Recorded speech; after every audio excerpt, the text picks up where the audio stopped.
This episode is brought to you by Microsoft Surface.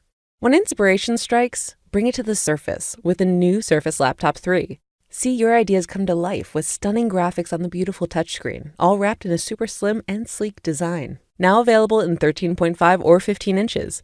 Introducing the Surface Laptop 3. Visit surface.com/laptop3 to learn more.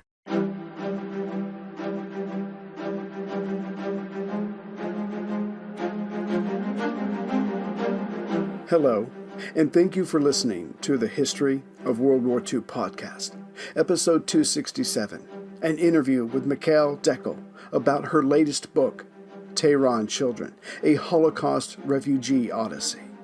Professor Dekel teaches English at City College of New York and the CUNY Graduate Center's Middle East and Middle Eastern American Center. Her previous books are The Universal Jew, Masculinity, Modernity, and the Zionist Movement, and Oedipus in Kishinev. So, Professor Dekel, thank you very much for being with us today. Great to be here. Thank you. Now, in full disclosure, I just wanted to let you know that I've been doing this podcast since 2010. I've been reading about World War II for about 4 decades now, but I have never come across the story that you cover in your book. So I was very excited about that. And the fact that it was, to a degree, a personal story for you made that all that much more interesting for me. So what I was hoping we could do is maybe give us a quick overview of your book, and then we'll go into some details and capture some of the more fascinating parts of the book. But again, this entire book was just a very emotional experience for me reading it, and then also experiencing what you were learning through your eyes about your father, about so many things that I think you didn't know before. That's right. So the book is, as you said, on the one hand, a memoir of my father. My father, with whom I obviously spent my childhood and basically the first 18 years of my life, day in and day out, was somewhat enigmatic man. I grew up in Israel. He was somewhat depressive, a little angry, quiet, a little reclusive, and I felt that I didn't really know him very well. Mm-hmm. So the book started out as a quest to find out about his past, his wartime and pre-war past. But as it turns out, the book that it turned out to be is not just about him, right, but really about most Polish Jews who survived the Holocaust. And this is a very hard thing to grasp, but right, these are most of the Polish Jews who were alive in 1945 survived in the manner that my father's family did, which is to basically flee east into the Soviet Union and undergo a series of deportations and migrations that would end up saving them. So the book is about tracking down the details of this very complicated and, as you said, unknown story. Mm-hmm. And this is truly unknown. It was even unknown to the Holocaust Museum. Wow. Who actually, the Holocaust Museum in Washington are going to be holding a big event for this book in May. Because they actually, even though they have the materials in the archives, they actually haven't really covered this story. So it's a story that pertains to 250,000 survivors that hasn't really been written. And so the story is about the story of these refugees, and it's also the story of my journey and my search in the footsteps of these refugees, including, of course, my father.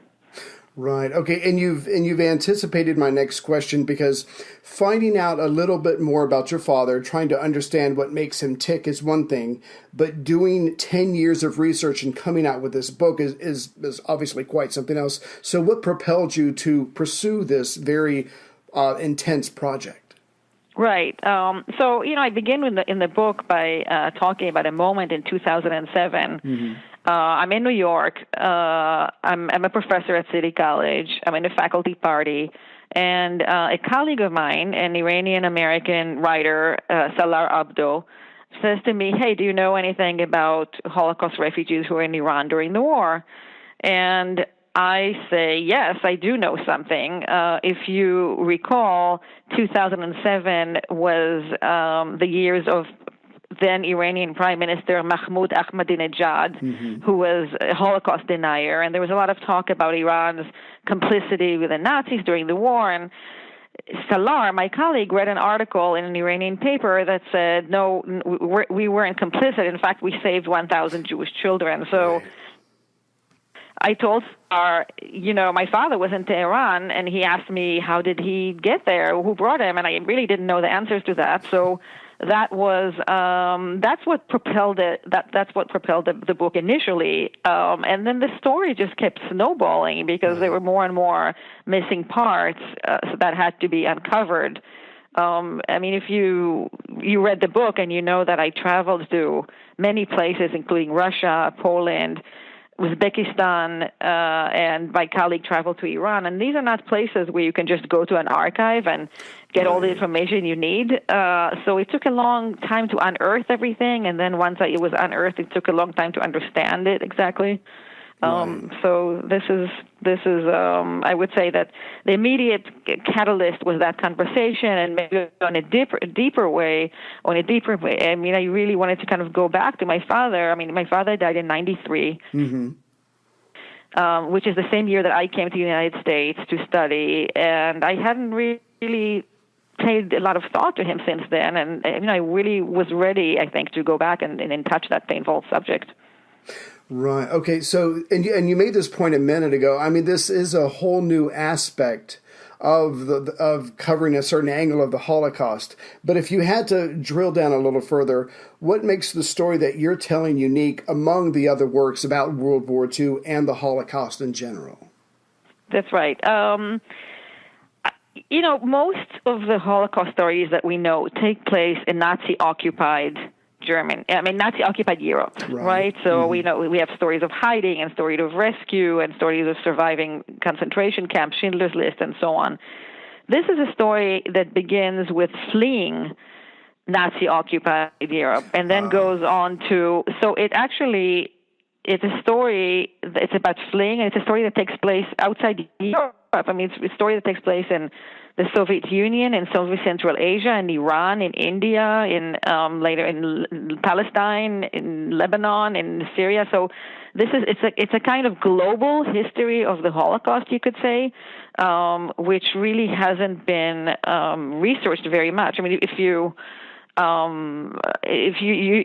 work on or are very interested in World War II history, and I think you know that in the past 3 decades there's been intense Holocaust research and representation in popular culture and commemoration, but somehow these stories have fallen off the map of that. So they haven't been told very much. So, and one of the questions is that the book asks is, who is the survivor, right? I mean, these people were not recognized as survivors. They didn't receive reparations initially. So this is what I think what makes the book unique. And if I can add to that real quick, I think it's maybe like the 3rd or 4th page of your book where you have the map showing your father's journey. And that alone, I stared at it for like 5 minutes. It's incredible, just the journey. Obviously that he was a very young boy. He had no control over it. It must have been horrendous for him, but we'll get into that. But just the journey that these children made from Poland was absolutely incredible. So if we could kind of go through some of your father's experiences and the traveling that he did. I mean, this is incredible for me. So how do you explain this young man and obviously almost 1,000 other children? How did they go from Poland to Iran, 5,000 miles away, and yet they're not taking a direct route? It certainly goes far to the north and then comes south. If you could just share some of his story with us. Right, and I should say, to begin this, because the book is called "Tehran Children: A Holocaust Refugee Odyssey." It really is an odyssey. Right. I mean, it's a journey that circles almost half the world, and these children, and the starting point is, I write about my father, who was 13, really 12, when they fled their hometown in Poland, and his sister was 8.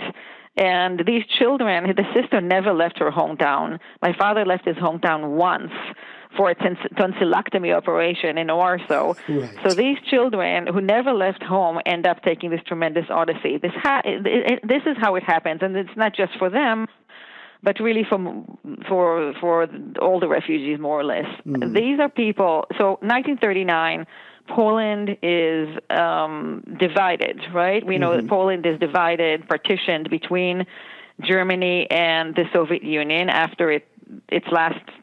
The last troops of the Polish army fall. Right. And in that period, in September into mid-October of 1939, about 500,000 people, mostly Polish Jews, but also non-Jews, flee from Nazi-occupied Poland to Soviet-occupied Poland. And you have to realize that these people are kind of trying to weigh their options. What's Right. worse, right? Yeah. What's worse, Germany or the Soviet Union? They're stuck in the middle, and they're not so sure at that point. So they flee into the Soviet Union. By the time Poland is partitioned, 1.5 million Polish Jews live on the Soviet side. So there were 3.5 million Polish Jews in Poland before the war.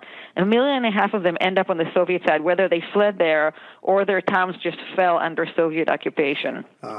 Okay. Of these people, of this 1.5 million, about 500,000 get exiled or deported to the Soviet interior, to labor settlements in the Soviet interior. And there are various reasons why they get exiled. I mean, they're arrested by the NKVD, the Soviet secret police, and they're exiled. There are various reasons, but mostly simply because the Soviet Union needs more slave laborers to work to cut down trees that will build its factories and its railroads. And these people are exiled. They're exiled into what are called special settlements. So special settlements are not exactly gulags in the sense that they're not penitentiary per se, but they are penitentiary in the sense, you're taken to my father's family was taken to Arkhangelsk. It's in northern Russia in, minus 50 degrees weather, cutting down trees for 14 hours a day. And these are urban people. These are people who are not farmers or have no idea how to do this. They live on very, very small rations. And these are very difficult conditions. About a quarter of the refugees die already there. This is according to Soviet estimates. So, and the number is probably higher. Right. So they're there for about 14 months. In June 1941, as we know, the Wehrmacht, the German army, invades the Soviet Union. When it invades the Soviet Union, it basically murders or ghettoizes and then murders all those Jews who escaped initially but stayed near the border, right? Right. So they were sort of like the ones that were considered the lucky ones that weren't exiled actually are killed. The ones that were exiled, like my father's family, on the other hand, are released by amnesty from Stalin with the idea that Polish citizens will be released, will form an army, and will help fight the Germans together with the Allies. So Polish Jews are included in this amnesty. And basically, they are released. Most of them are released anyway. So these people basically are saved by their deportations, right? So by this bad thing that happened to them saves them because the Nazi army is stopped before it gets to the Soviet interior. It doesn't get as far east and north as they are. Then they migrate again to the Soviet Central Asia republics. This is essentially another exile, another deportation. I mean, this is the Soviet Union, so it's not like you can just say, okay, I'll just go wherever I want. They tell you have a deportation card. It says you have to go to this and this village in Uzbekistan near Samarkand to stay with this and this Uzbek family, and the Uzbek family has to take you and you have to go. But at the same time, these are not organized transports, and people sort of just flow into Samarkand, Tashkent, in Kazakhstan, and so on. When they get there, if you can believe it, conditions are even worse in the sense that it's hot. so there are more diseases. The Soviet Central Asian republics are the labor front of the Soviet army. In other words, the idea is that they will feed and dress the Soviet army, and their food will be confiscated in order to feed the army to fight the Nazis. So more or less the idea is that they will die so the army can live. Right. And of course, the refugees are at the bottom of the food chain here because locals know how to hide food and so on. But the refugees really are in a very bad state, especially in those years. We're in 1942 now, and it gets a little bit better later. So when there was a chance to evacuate about 1,000 Jewish children together with the Polish army in exile, which is actually being evacuated from the Soviet Union to Iran, my grandparents and many other parents jump on this and say, take our children. And basically the idea is the children will be saved. Right. And whatever happens to the parents will happen to the parents. Most Polish Jews remain in Central Asia for the duration of the war, and sometimes beyond the duration of the war. And that includes my grandparents. Many of them in 1945 are repatriated to Poland, and then they leave, and then they end up in displaced persons camps and there are all kinds of scenarios. But the point is that most of them stayed in Central Asia, and the minority, which includes these children, which includes Jewish soldiers in the Polish army in exile, which includes some other adult civilians, for example, 4 rabbis, and as I'm finding out, many stowaways and people who pretended to be Catholic and people who had made fictitious marriages to Polish soldiers so they could get out. It was every desire of every refugee to get out of the Soviet Union. So they go to Iran. In Iran, these children are collected by Zionist socialist counselors, some emissaries who come from Palestine, and eventually they're transferred to Palestine, mandatory Palestine, which at the time under the British rule. They're transferred. But if you looked at that map, you saw that it's another crazy journey from Tehran to Tel Aviv, because although Tehran and Tel Aviv are very close, if you are driving directly, you can drive in 48 hours. The problem was that Iraq was in the middle, and Iraq would not let Jewish children go to Palestine because the Arab-Jewish conflict there was already raging. So the Iraqi government would not let these children pass, and this is even after Eleanor Roosevelt pleaded with them, and they said no. So the children had to go on a British warship through the Indian Ocean, which was full of German sea mines, through the Suez Canal and into Palestine, where they arrived in February 1943. So this is the journey in a nutshell. Hey everyone, Ray here. You like to plan ahead. You contribute to your 401k and save for the kids' college fund. If you haven't yet, you should also think about life insurance. And that means you should check out Ethos. Ethos is a faster, easier, and more affordable way to get life insurance to make sure your family is taken care of, even if you aren't around to take care of them, in just 10 minutes or less. Simply answer a few questions online about things like your health, age, and income to get an instant estimate. Then, finish your application in just minutes. Everyone is different, of course, but a healthy 35-year-old can get $1 million of coverage for only $50 a month. With Ethos, you can rest easy, knowing the people you love are taken care of. Confusing terms and piles of paperwork not included. My listeners can get started by going to ethoslife.com/World War II and clicking on Check My Price. Again, get a fully personalized quote by going to ethoslife.com/World War II. One more time, make sure to visit ethoslife.com/World War II. That's ethoslife.com/World War II. So they know I sent you.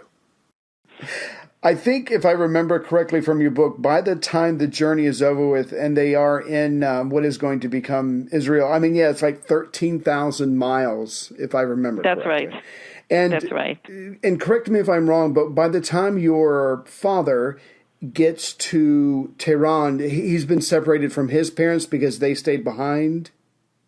Is that? That's right. Okay. Yeah. So as I said, most Jewish children were evacuated without their parents. Their parents were not allowed to join. So yes, my father and his sister were and the other children too were evacuated. I mean, they were put in an orphanage, but really most of them were not orphans. It's just that their parents were in the Soviet Union. That's incredible. So yeah, and you make the point that Iraq is like, no, you can't come across our territory. I'm not sure if they didn't want to upset the access or whatever, but was Iran more willing because they were partly controlled or not controlled, but there was a heavy British influence in there, or were they just more open to helping the refugees? I just wanted to try to understand that better. Why? Because nowadays there's a lot of tension with Iran, but back then they were doing a wonderful thing, helping these children. Yeah, the question of Iran. So when I started this, I told you that this project began with a conversation with my colleague, and of course, the first thing I was interested in is this question of Iran. Did Iran really save my father? Yeah. And especially given the current tensions between Iran and Israel and so on. So Iran didn't exactly save him because, as you said, Iran by that point was under British control. So again after the German invasion into the Soviet Union and that whole change, Anglo-Soviet forces invaded Iran and basically took over. But I should say, so Iran in 1939 was a neutral state. Right. It was a neutral state with strong German ties, strong economic ties to Germany, because in the 1920s it was German engineers who were building Iran, and so those ties did not stop when Hitler came to power.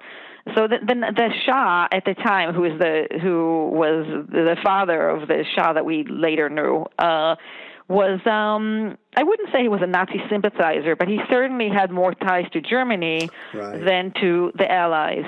In Iran, there were pro-Nazi elements. There were Shiite clerics who were Nazi sympathizers and other elements. At the same time, beginning in the 1930s, with the rise of Hitler, Iran is letting in German and Austrian Jewish refugees under certain categories. So they're saying, hey, these people are engineers, they're doctors, they're lawyers. We can put them to work, and they are pretty generous in their quotas of refugees. So you have I think it's a kind of schizophrenic state almost when you have on the one hand you have Jewish pro-Nazi elements, on the one hand you're letting in Jewish refugees, and I think that's what made Iran unique in a way that it was not as implicated as in the Arab-Jewish conflict. It was very pragmatic at the end of the day, and so. When so it does become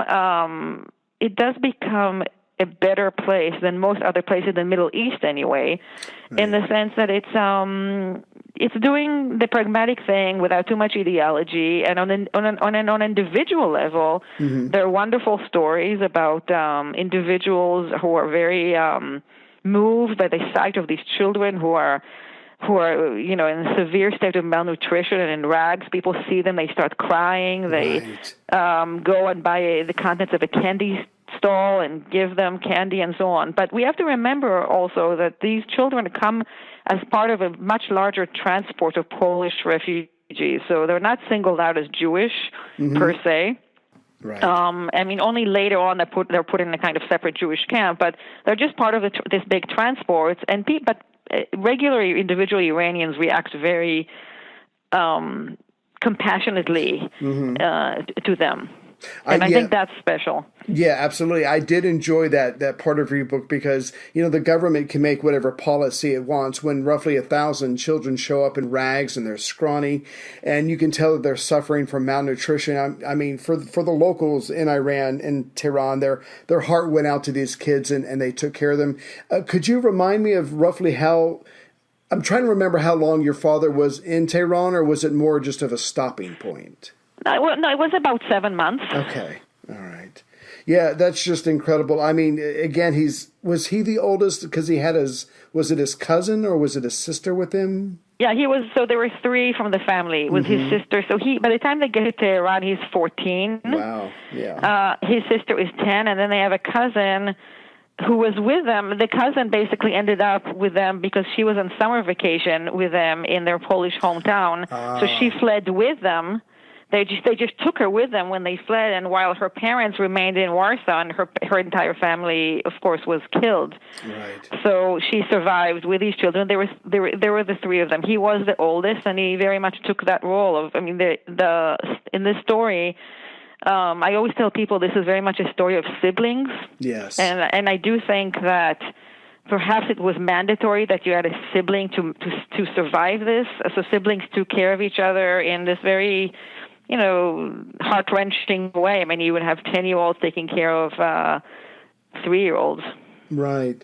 And this book, this story that you tell and the way that you write it is so nuanced and so layered. I could never even attempt to do it justice. But there is one thing I wanted to ask, just to try to understand a little bit better. So in one of your previous interviews that I was able to find, you said something like the history of the Tehran Children was erased, partly because in the face of the extermination of millions of others, the Tehran Children were considered to be the lucky ones. I mean, I understand that they're considered lucky because, like you said, the cousin just happened to be on vacation, and because of that, she's going to go through this ordeal, but she's going to survive. But was it guilt, because so many millions of people had died and they survived? I'm just trying to fully understand why the story of the Tehran Children has been glossed over or erased or kind of pushed to the side. Yeah, I mean, that's a great question. First of all, it actually, the story of these particular 1,000 children, actually, it is known in Israel. I think it's less known outside Israel. Right. But even what is known in Israel is only the last leg of this journey. In other words, in Israel, so these children, as I said, these children came to Palestine in February 1943, and their arrival was this huge thing. And it's right in the middle of the war. These children are coming from there. And they were sort of heralded and celebrated and so on. But what is known in Israel, the way it's sort of told in Israel, is really as a kind of like rescue story, right? Sort of these children were rescued from Right. Tehran and brought to Palestine. But this is not really, the story begins much earlier. I mean, there are many, Yes. many more legs to this that have not been really researched.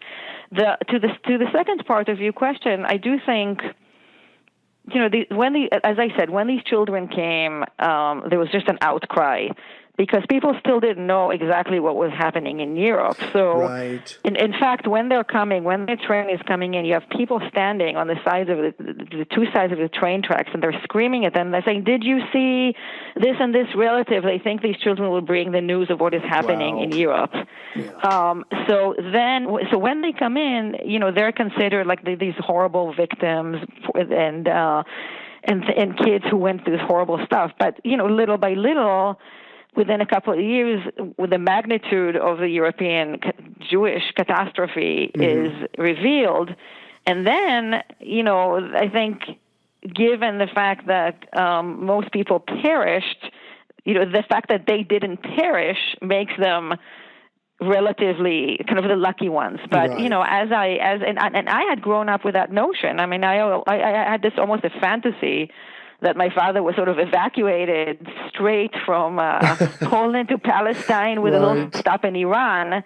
So I did not understand the extent of that this was a kind of prolonged, arduous path of torture and suffering that went on for years. And in fact, in some ways went on in Israel too, of course not to the same extent, but they continued to be separated from their parents. and they only reunited with their mother in 1949. These children were separated from their parents for 7 years, and they never saw their father again. Their father died right after the war. Right. If I could real quick, because what you brought up a very poignant moment for me. When I started the very last chapter, Hebrew Children, when they get to Palestine and there's the British officials there and they get taken over by certain, I think, Zionist organizations that are looking after them, you and I and the people reading the book were like, okay, we know that they're at the end of their journey and they're relatively safe compared to what they've come from. But these kids don't know that. They're still in shock. They still don't know where their parents are. They still don't know anything about anything, and they're being given to families to look after them. They don't know these people. I mean, I'm just imagining a 13,000-mile journey of hell, of fear, of being completely out of control. And you make the point in your book, what's the word I'm looking for? When you suffer some kind of traumatic event like that, the science. There we go. The science of that was still being worked out. But these kids were living through that, and everybody was just kind of expecting, to a degree, people were expecting them to go, okay, the journey's over. You're with people that can care about you, so everything's going to be fine now. But they have been to hell and back. And it's not over for them yet. I mean, you said at the beginning of this, your father was taciturn and he was silent. I mean, now that you know his story, it's almost like, yeah, how could he be anything else? That's right. Yes. I mean, these children, as you said, you said it even better than me. They get to Palestine. They're celebrated. They are, more or less cared for. I mean, they are cared for. In various settings, and they're supposed to get on with their life, right? Exactly. But in fact, the fact that their parents are still, it's not only that they're separated from their parents, but their parents are still caught inside the war. Mm-hmm. They know the suffering that they know that their parents are starving while they're getting food. So you can imagine the kind of conflict that these children live with every day. And not only that, they're getting letters from the Soviet Union. So they're getting letters from the parents, and their parents are saying, save us, help us, send us food. So they live with this. And on the one hand, they are beginning their lives, and they try to, it's amazing, their willpower. I mean, they study, a lot of them don't know Hebrew when they get there. They study Hebrew. They start kind of catching up. I mean, they hadn't been to school in 4 years. They catch up. But on the other hand, they live with this guilt and this sadness, and the people around them don't really understand that very well. I didn't understand that very well until I read their memoirs and their letters, and I understood how. I mean, I read a letter of one child, and he wrote, "Yes, we're safe. But what does it mean if our families or if parents are still stuck over there?" Exactly. Yeah, and you make the very good point in your book about they're eating. They have access to this food. They're getting letters from their parents. So even the point of eating, to some degree, is for them now causing guilt because they know their parents elsewhere don't have food. I mean, this what they go through. Not that they have much of a choice. It's just heart-wrenching. And I'm purposefully leaving out most of the journey because I want the readers to really experience that for themselves. But I did want to ask another follow-up question to something you said a second ago. So when people hear the term Holocaust from World War II, they think of concentration camps. They think of people put in these wire cages, held there against the will, and all that kind of stuff. But there's another part of that as well, and that's the story of your father and those 1,000 children with him. It's of refugees, all these people who are being moved around, who are being kicked out, who are being deported. Yes, it worked out for them, but again, it had to be a harrowing experience. And I just wanted to ask, in all of your research that you did, could you maybe share with us some of the moments or what really stood out to you when it came to actually focusing on refugees versus people in concentration camps? Oh, yeah, absolutely. And of course, refugees is a very, current topic today. And there are similarities. I mean, these are also child refugees separated from their parents. And we see some of that. We see some of that today. I mean, there are a few things. I mean, my book deals with refugee aid, also aid that was sent from the United States and elsewhere to these refugees. And one of the things that were both moving and heartbreaking to me is, on the one hand, the amount of, especially by Jewish aid organizations, the Joint Distribution Committee, and also aid organizations in Palestine, the amount of what they went through in order to try to save these refugees and to get to them. Because, of course, you couldn't just send something directly to the Soviet Union. It was all very politically complicated, and to get aid to the people there were just really heroic efforts to do that. On the other hand, the question of aid is very problematic because when you're following the refugees very closely, you see how little at the end gets to the refugees. And so there is so much about profiteering and black market and the politics of refugee aid and so on. So that's something that struck me. And in terms of kind of thinking about refugees, another thing that was, it's kind of a simple insight, but at the same time, to me, it was a kind of revelation, was that we think about refugees oftentimes as going from point A to point B, escaping from Syria to Germany and whatnot. But in my story, and I think in the story of refugees today, every point of transit is also an end point for many people. So the story of refugees is more about an escape from than an escape to. And people in my story, I just told you this whole father, but there were some people who stayed in Siberia. Even they were in special settlements. They were released, and then they said, "Where are we going to go? We have small children." Maybe somebody said to them, "Take a cow. You'll be okay." And they said, "Okay, we'll have something to eat for the rest of the war. We'll stay here." And these people became Soviet citizens and then Russian citizens, and they stayed. People stayed in Uzbekistan. People stayed in Iran.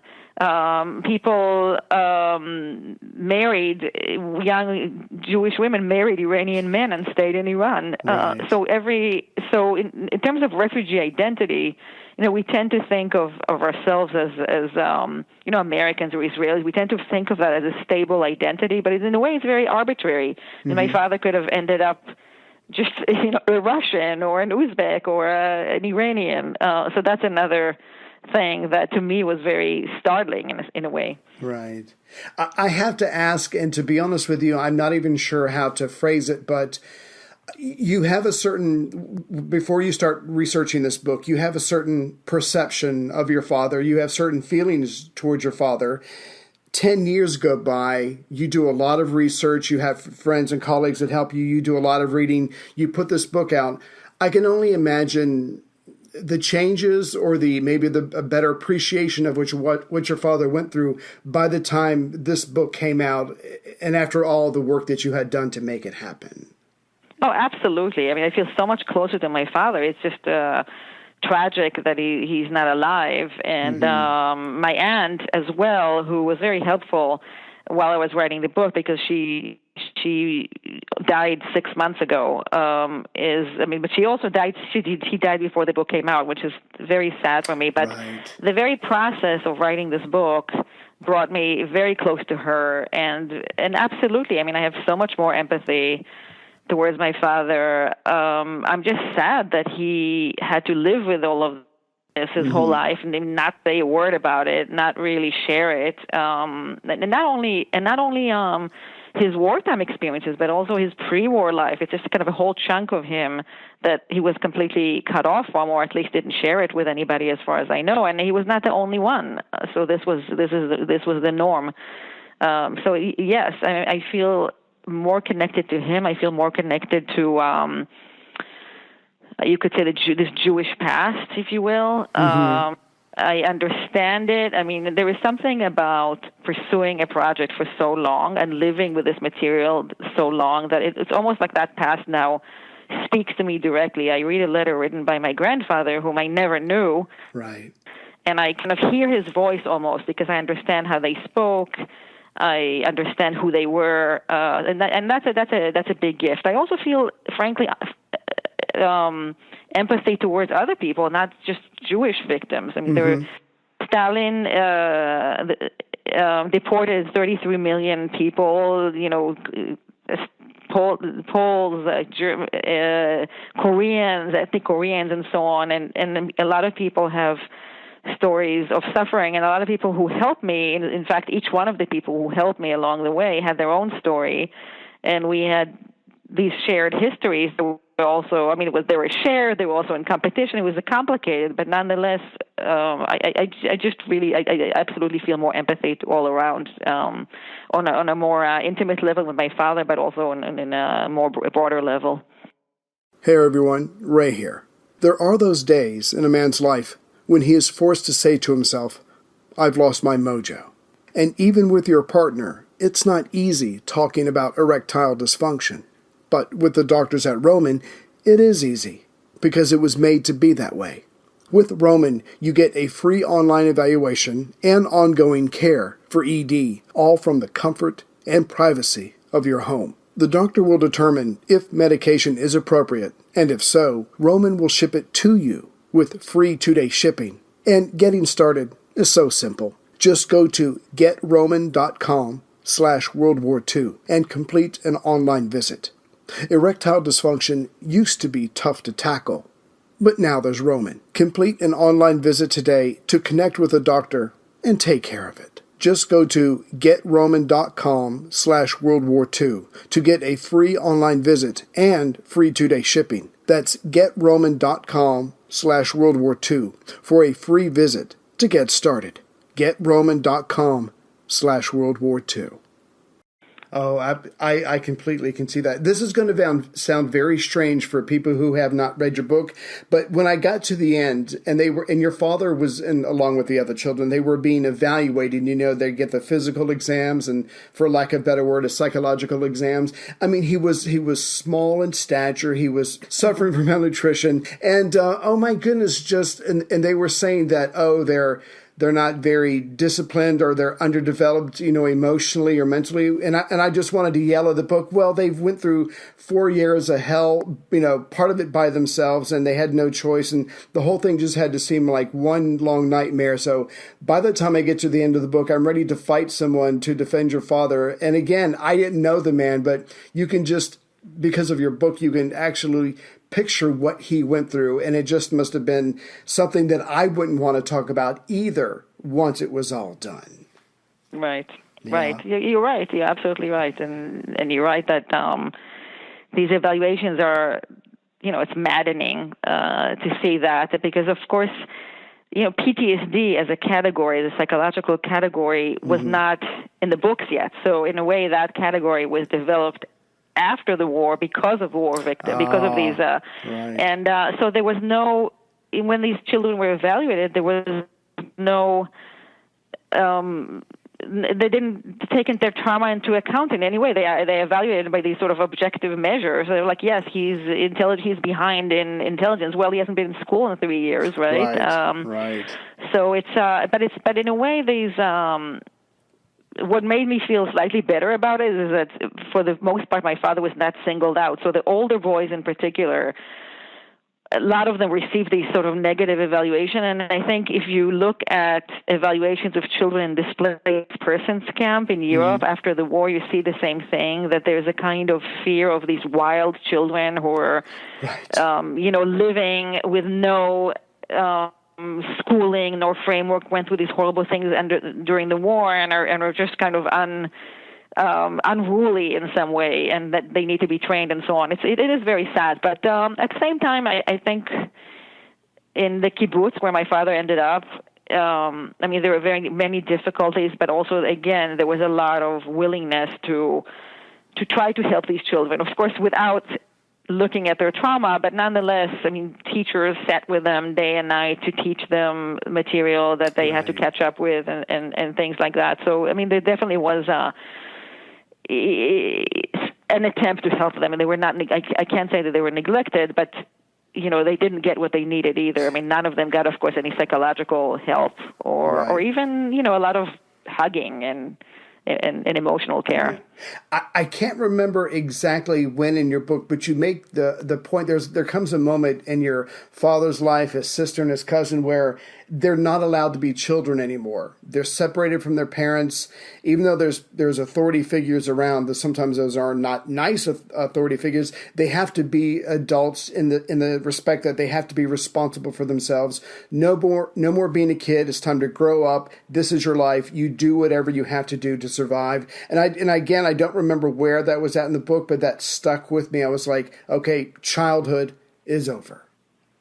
Yeah, that actually happens very early on. That happens. I mean, more or less as soon as they flee, they're told. In fact, they come from a very wealthy family. They come from one of two wealthiest families in their town, and they grew up in extremely, this extremely guarded environment with lots and lots of relatives. Their family had been in this Polish town for 8 generations, and not only them, but a lot of other family members are just used to a certain, they have servants, they have people working for them, and they get on these cars and they flee the brewery. They own a beer brewery, and they flee, they get out, and they have a relative with them, a young woman, and she starts complaining. She says, it's so uncomfortable to sit in this truck. They're sitting with all their belongings, and my great-grandmother turns to her and she says to her, the war has begun, and basically everything has changed now. This is a new life,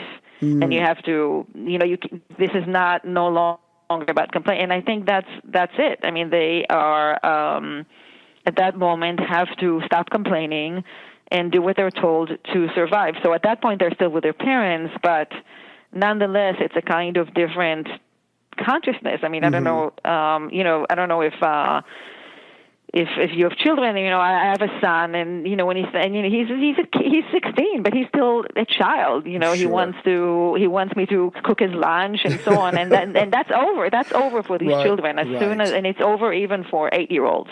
Yeah, that's incredible. You're absolutely right, because just to have to snap out of childhood. Nobody wants to do that, but it's certainly being forced upon them.